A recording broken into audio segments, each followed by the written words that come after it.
Olá, turma! Como estão? Vamos iniciar mais uma aula de Química Geral. Vamos falar sobre geometria de moléculas pequenas, ou seja, como os átomos se organizam espacialmente em uma molécula, em torno de um átomo central.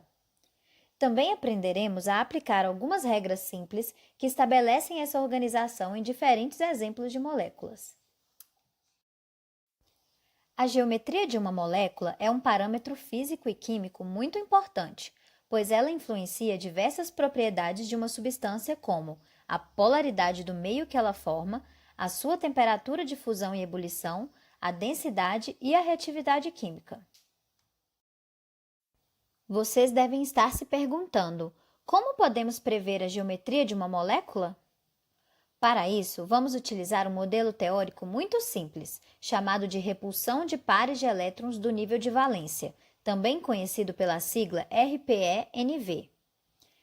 Esse modelo pressupõe que os pares de elétrons dispostos ao redor de um átomo se repelem mutuamente e, portanto, tendem a se arranjar o mais afastados possível entre si, de maneira a criar um ambiente eletrostaticamente mais estável para uma molécula. Por pares de elétrons devem ser entendidos tanto aqueles que participam diretamente de uma ligação química, quanto os pares de elétrons não ligantes. Para essa aula, consideraremos apenas os elétrons do nível de valência dos átomos, pois são eles que participam das ligações químicas ou permanecem como pares de elétrons isolados. Resumindo, de acordo com o modelo RPE-NV, podemos pensar que as moléculas assumem formas geométricas estáveis para acomodarem pares de elétrons, tal que eles fiquem o mais distantes geometricamente possível um dos outros. Essas geometrias formadas podem ser planas ou não. De acordo com o modelo RPE-NV, a geometria de uma molécula pequena pode ser prevista a partir do número de pares de elétrons ligantes e do número de pares de elétrons não ligantes ou isolados. Esses pares de elétrons serão tratados e denominados aqui como domínios eletrônicos. Agora, antes de falarmos sobre as geometrias moleculares, é importante destacar a diferença que faremos entre geometria e arranjo eletrônico. Por arranjos eletrônicos, consideramos todas as ligações químicas e pares de elétrons não ligantes relacionados a um átomo central. Por outro lado, a geometria de uma molécula deve ser vista considerando apenas a distribuição espacial dos átomos participantes e, como guia visual, suas ligações presentes na molécula. Isso significa que os pares de elétrons não ligantes não devem ser considerados para efeito de visualização de uma molécula e sua disposição espacial. O primeiro tipo de arranjo é o arranjo linear, onde os dois domínios eletrônicos tendem a ficar o mais distante possível um do outro, formando o ângulo de 180 graus. Outro tipo de arranjo é o conhecido como trigonal plano, que possui 3 pares de elétrons e o ângulo é de 120 graus. No arranjo tetraédrico, os 4 pares de elétrons, para que estejam o mais distante possível, adotam essa organização, cujo ângulo de ligação é de aproximadamente 109,5 graus. Quando temos 5 domínios eletrônicos presentes associados a um átomo central, então haverá o arranjo denominado bipirâmide trigonal. Nele, os pares que estão nas posições equatoriais possuem um ângulo de 120 graus entre si e de 90 graus em relação aos pares que estão na posição axial. E por último, há o arranjo octaédrico.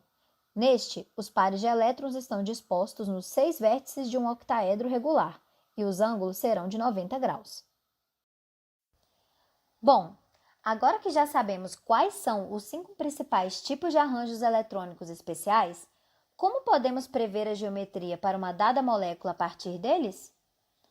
Para melhor analisar, entender e responder a esta questão, vamos dividir as moléculas que são objeto deste estudo em 2 subclasses.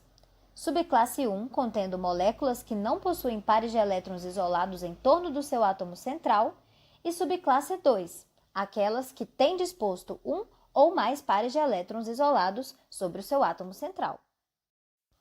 Para a primeira subclasse, ou seja, moléculas sem pares de elétrons isolados no átomo central, todos os pares estarão envolvidos nas ligações em moléculas com 3 ou mais átomos. Ou seja, se há 2 pares de elétrons de valência para o átomo central, a geometria da molécula será linear. Se são 3 pares de elétrons, a molécula assumirá uma forma trigonal plana. Com 4 pares de elétrons, ela terá a forma de um tetraedro. 5 pares de elétrons, uma forma bipiramidal de base triangular, também denominada bipirâmide trigonal. E 6 pares de elétrons, a molécula assumirá a forma de um octaedro. Os ângulos dessas geometrias serão os mesmos dos arranjos que dão origem a elas.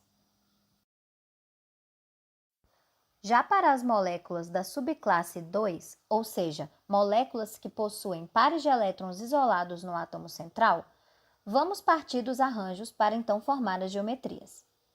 Quando a molécula possuir 3 domínios eletrônicos, partimos do arranjo trigonal plano. Se um dos domínios é um par isolado, a geometria adotada é angular. Nesta geometria, o ângulo de ligação, que antes era de 120, irá diminuir. Isso ocorre pois um par de elétrons isolado causa uma força de repulsão maior que uma ligação simples.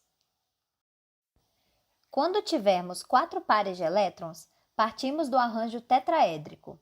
Se um desses pares for um par isolado, temos então a geometria piramidal, e o ângulo de ligação também será menor que 109,5.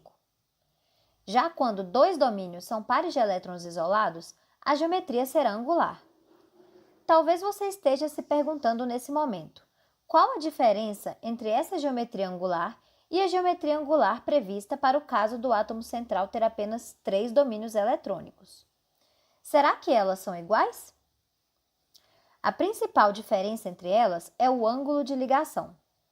A geometria angular derivada do arranjo tetraédrico terá um ângulo menor que o ângulo da geometria angular obtida no arranjo trigonal plano, pois possui 2 pares de elétrons isolados. Logo, a força de repulsão será maior. Aqui, podemos perceber que mesmo quando não representamos os pares de elétrons isolados na geometria, eles ainda estão lá. O arranjo da primeira ainda é um arranjo trigonal plano, bem como o arranjo da segunda ainda é um arranjo tetraédrico.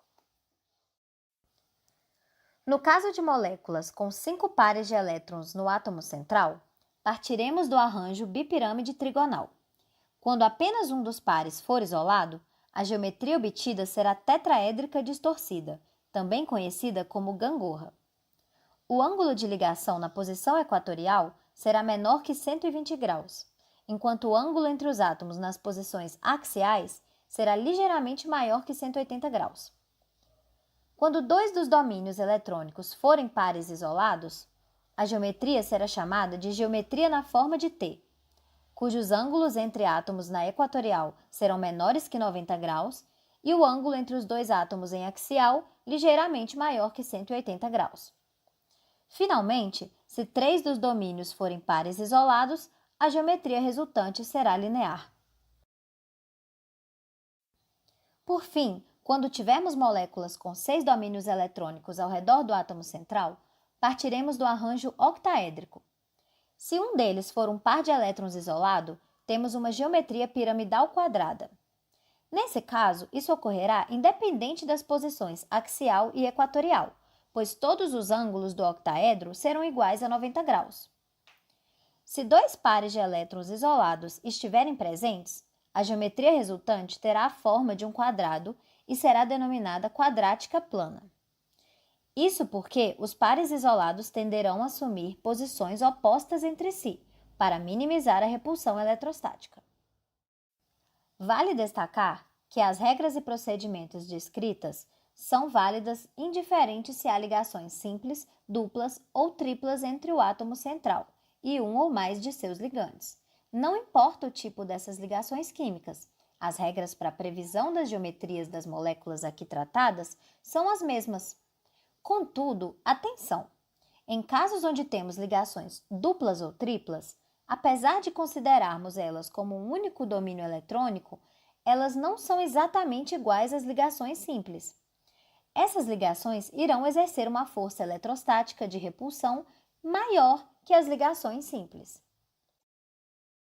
Veja esse efeito sobre os ângulos de ligação da molécula a seguir. Qual é o ângulo x previsto na ligação abaixo no composto CoCl2, o fosgênio. Então, se levarmos em conta a geometria trigonal plana, esse ângulo seria de 120 graus. No entanto, devido à repulsão eletrônica da dupla ligação que o carbono faz com o oxigênio, esse ângulo será menor, próximo de 111 graus. Portanto, em resumo, aprendemos nessa aula que a sequência de etapas para o uso destas regras necessárias para que possamos determinar uma geometria é: desenhar a estrutura de Lewis da molécula, determinar a distribuição espacial dos pares de elétrons em torno do átomo central, ou seja, o arranjo eletrônico, observar quais desses pares são ligantes e quais não estão ligantes e, a partir disso, encontrar a geometria esperada para a molécula. Também podemos aprender como pares de elétrons, ligações e geometrias influenciam nas separações angulares entre os átomos. Por hoje é isso, pessoal. Até a próxima aula!